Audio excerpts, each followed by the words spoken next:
I paid $6,200 for my granddaughter's grade 8 graduation dinner. I wired the money to my son 8 weeks before the event. He said Ella deserved something special, something that matched the occasion. Dinner at the Harrington Club, a private dining venue in North Toronto.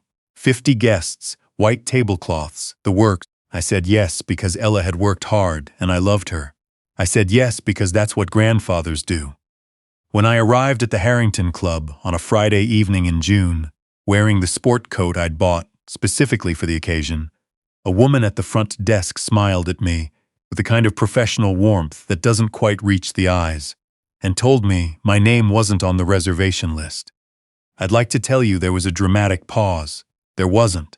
The woman, Jessica, according to her name badge, simply scanned her printed sheet, looked up and said it plainly. "I don't see you here, sir. Are you perhaps a guest of another party this evening?" "I'm not a guest of another party," I told her. "I'm Ella's grandfather. The party is for my granddaughter. I paid for it."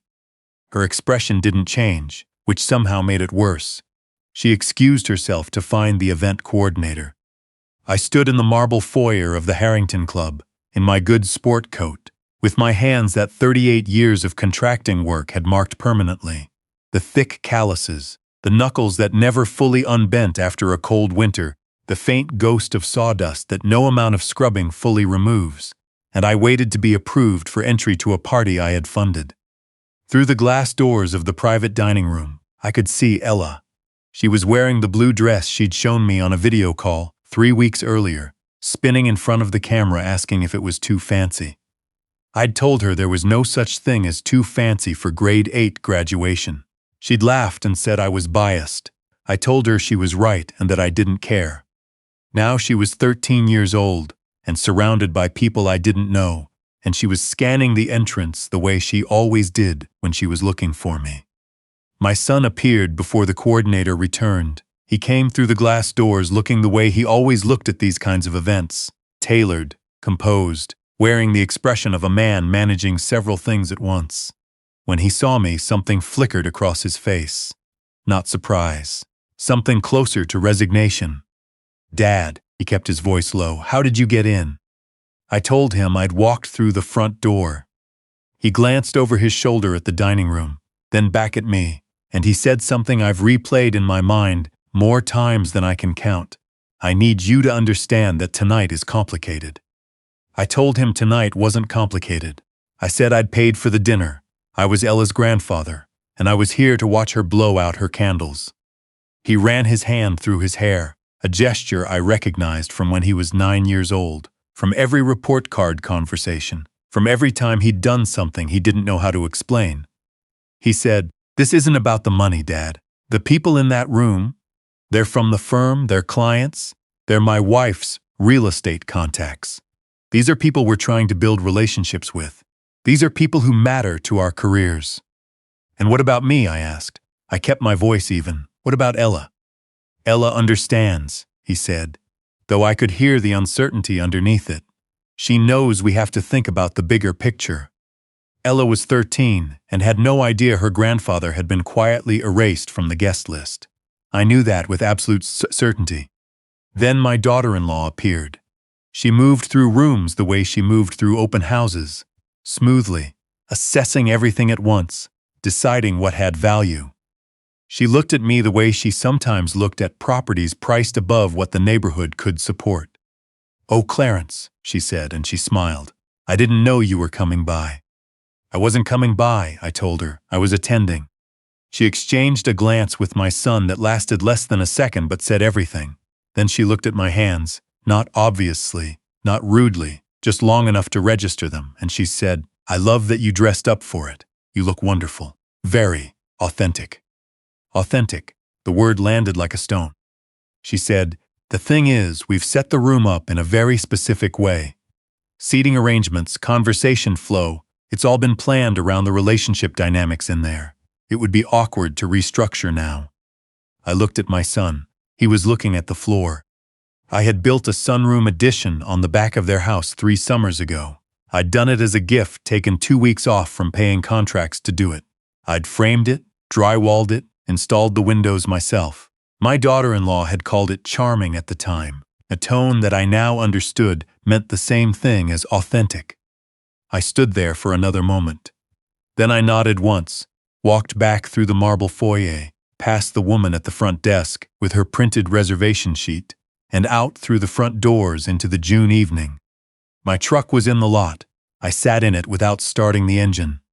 Through the tall windows of the Harrington Club, I could see the silhouette of the private dining room, the warm light, the movement of people. Ella was in there looking for me.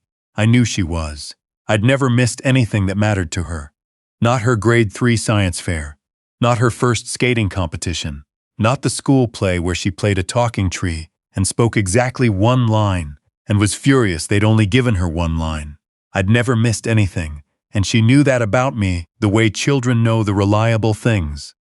I drove home to my house in Brampton, the one I'd built on a lot I'd bought in 1989 when land in that part of the city was still affordable. I'd framed it myself over 2 summers with help from a friend. It wasn't large, it was solid. It had been home for 35 years.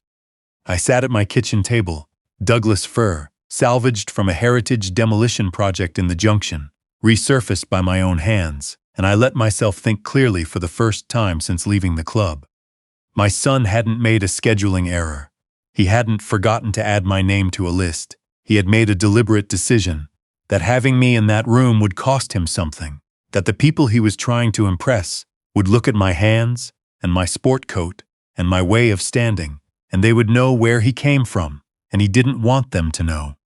I was the thing he'd climbed away from. I was the evidence. I picked up my phone and called my friend Charlie. Charlie Bassett and I had worked together for 15 years before he retired. He'd been a site foreman. I'd been the contractor. We'd argued about structural loads and coffee orders, and the right way to flash a roof valley, and we'd become the kind of friends you only make when you've stood in the cold long enough that there's no point pretending to be anyone but yourself. He answered on the second ring. He came over with a bag of chips and a 6-pack of Sleeman's, sat across from me, and listened to the whole thing without interrupting. When I finished, he opened a beer, slid one across to me, and said, "You paid for a party and they told you to leave." I said yes. He said, "And your granddaughter doesn't know any of this?" I said no. He was quiet for a moment, then he said, "What do you want to do?" I thought about it.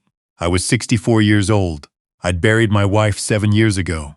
I'd built things with my hands my entire life. Real things, things people lived in, things that kept the cold out and the rain out and held the weight of families. I had never once in my life taken money for work I hadn't done. I had never once misrepresented myself to get something I didn't earn. My son had taken $6,200 from me under the understanding that it was for Ella's celebration. And then he had used that celebration as a stage on which he was very specifically not going to include me. I told Charlie, "I want to make a phone call." Pierre Gauthier had managed the events side of the Harrington Club for 11 years. I knew him from a Rotary Club project 4 years earlier, a community reading room that our chapter had funded and that I'd volunteered to build out. Pierre had been the liaison from the club side. We'd spent 3 weekends on it together. He'd brought his uncle to the opening, a retired school teacher who still came in twice a week to read the newspapers. I called him on his cell. He answered on the 3rd ring.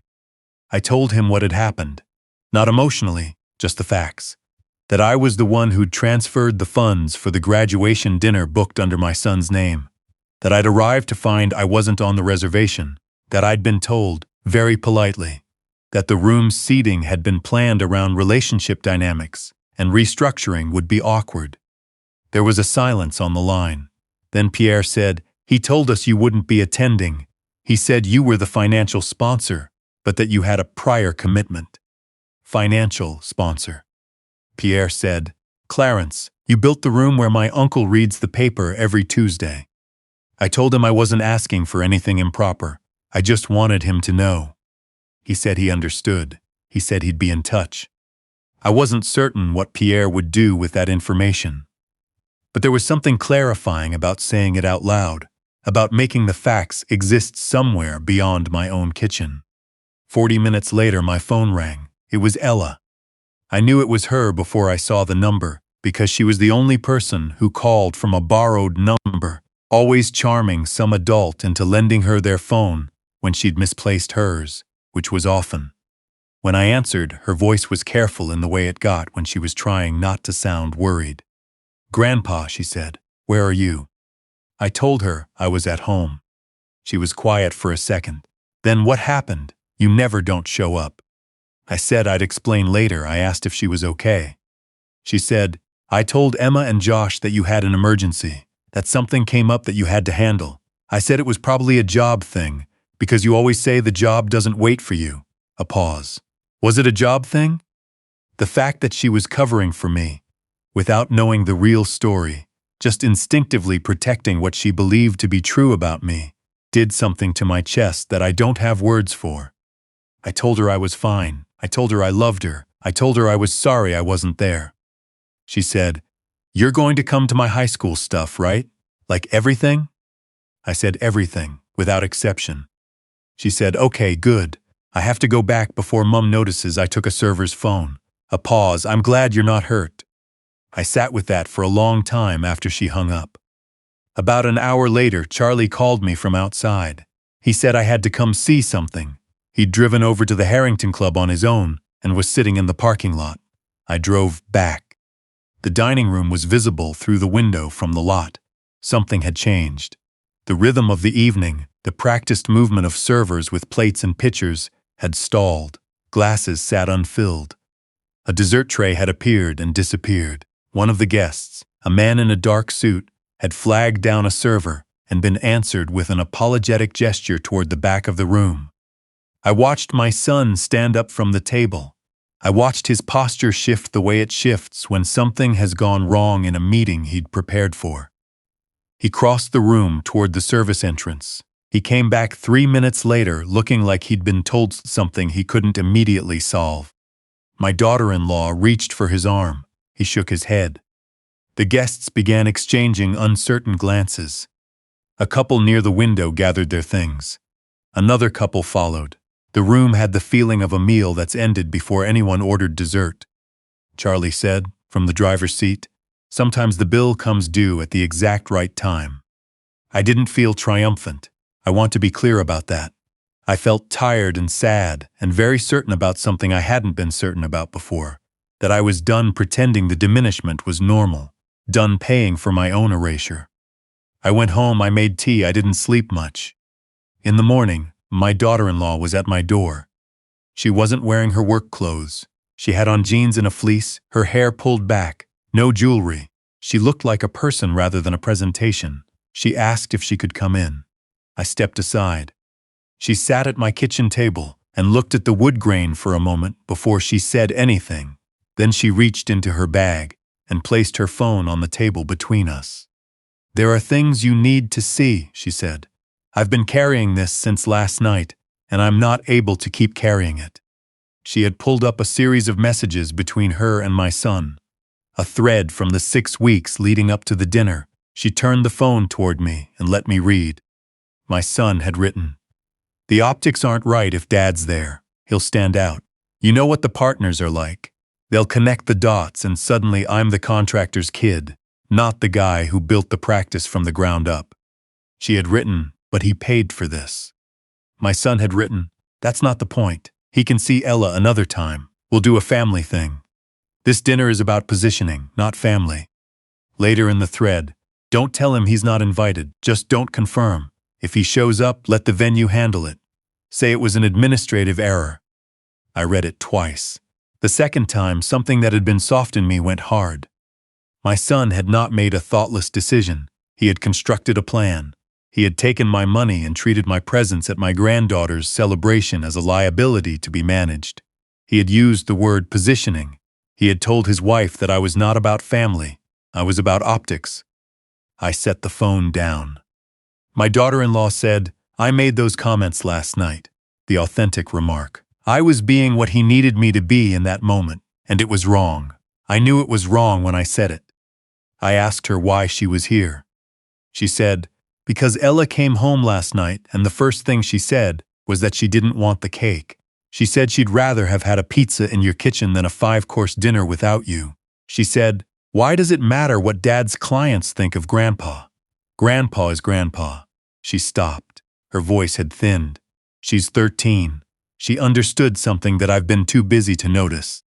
We sat there for a while in the morning quiet of my kitchen.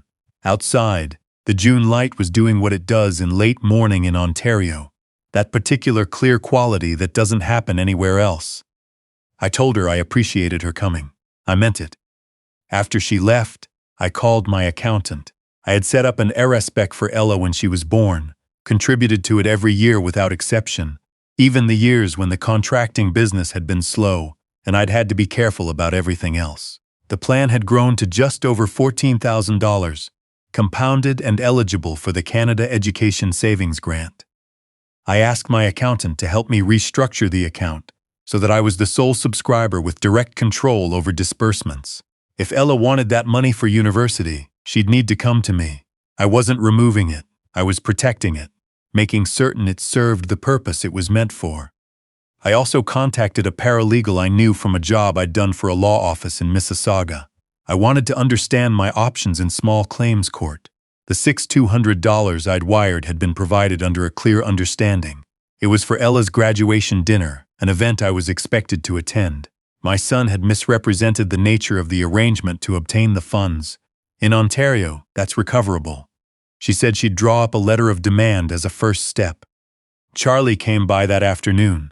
We sat on the back porch in the good weather and didn't talk about any of it for a while. Eventually he said, "You going to be all right?" I told him I'd been all right through worse. He said, "You know he's going to call. He's going to have an explanation." I said I knew. He said, "Are you going to listen?" I said that depended entirely on what he had to say. The call from my son came 4 days later, after the letter of demand had been received. His voice was different. Not the composed, boardroom voice. The voice I recognized from when he was 22 and had made a mistake he couldn't talk his way around. He asked if we could meet. I told him he could come to the house. He came on a Thursday afternoon and sat across from me at the same table, where I'd taught him to read a measuring tape when he was 7 years old. He looked diminished in a way that wasn't about the suit or the grooming. It was interior, something that had shifted behind his eyes. He said, "I know what I did." I let him continue. He said, "I've been telling myself for years that I've built everything I have myself, that the firm, the house, the practice, it was all mine. And every time you walked into a room, I could see the people I was with trying to reconcile it. The guy with the calluses who was my father, I knew what they were thinking, and I didn't want them to think it." I asked him what they were thinking. He said that I had help, that I didn't start from nothing, that the version of myself I'd built was incomplete. I said, "You did have help. There is no version of your life where I wasn't part of it. I paid for your college. I co-signed your first loan. I built your sunroom. I gave your daughter $14,000 for her education over 13 years because I believed in who she was going to become. That's not a liability. That's a family." He was quiet for a long time. He said, "I told your daughter-in-law you were a liability." I used that word. I said I'd seen the messages. Something moved across his face. He pressed his hands flat on the table, those hands, which looked like mine used to before the arthritis set in, and he said, "I'm sorry. Not as a way to resolve the legal thing. Not strategically, I'm just sorry. You deserve to be in that room. Ella wanted you there. I knew she wanted you there, and I chose my image over that, over her." I asked him what he planned to do about it. He said, "My wife has already found a family therapist. Ella actually made it non-negotiable. She told us on Sunday night that if we didn't go, she'd spend every weekend at your place until we sorted ourselves out." He almost smiled. I believe her. I told him I also believed her.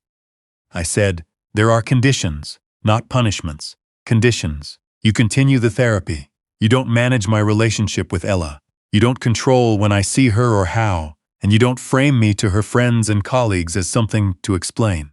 And you acknowledge, to yourself if not to anyone else, that where you came from is not something that diminishes you. It's part of the structure. Without it, the whole building doesn't stand." He nodded. I told him if I ever felt those conditions sliding, if I felt myself being quietly repositioned again, we were done. Not with anger, just done. He said he understood. I withdrew the small claims action. Conditionally. That was between me and my paralegal and, eventually, between me and whether my son was the man he'd just told me he was trying to become. We didn't hug when he left. We shook hands. It was honest, and it was enough. The family sessions started the following month. The therapist had a calm way of holding difficult conversations, not diffusing them, just making sure they could finish. Ella came to 2 of the sessions. In the second one, she looked at her father and said, with the directness that 13-year-olds have before the world teaches them to soften everything, "You hurt Grandpa on purpose. I know you did. And I think you need to understand that's not the kind of person I want to be when I grow up." My son looked at his daughter for a long time after that. I don't know what he saw, but whatever it was, it seemed to matter. The summer passed, the fall came. Ella started high school. On the night of her first week back, she called me, from her own phone this time, and asked if she could bring 2 friends to my place on Saturday to learn how to use a hand plane. She'd apparently told them about the workshop. One friend wanted to make a jewelry box, and Ella thought maybe I could show them. I said of course. I said to come early so we had light. She showed up with her 2 friends, and we spent 4 hours in the workshop. And at one point, I looked up from demonstrating how to read the grain, and there was Ella watching me with an expression I recognized from the photo of her at age 4 in my living room. Absolute focused trust, like I was explaining something that would matter for the rest of her life. I think maybe I was. Later that evening, after her friends had gone home, and she was waiting for her mother to pick her up, she sat on the workbench and said, "Grandpa, did you know the Harrington Club took down their event calendar from their website? Charlie told Dad it was because of some payment dispute." I told her I'd heard something like that. She said, "Was that you?" I said, "What do you think?" She looked at her hands, young hands, unmarked, and then at mine, and she said, "I think you made a phone call." I told her she was exactly right. She said, "Good." And then her mother's car pulled into the driveway, and she grabbed her jacket and ran out. And through the window of the workshop I watched her go, still in that age when running is the natural state, when the world is still large enough to sprint toward. I stood in my workshop in the smell of sawdust and Danish oil and wood shavings, and I thought about what it costs to be erased and what it costs to refuse. I have worked with my hands for 38 years. I have built things that are still standing. I have shown up for every person who mattered to me, every time, without exception. And I have never once asked for approval in return. I am not a liability. I am the foundation. And foundations, if you've done them right, don't move.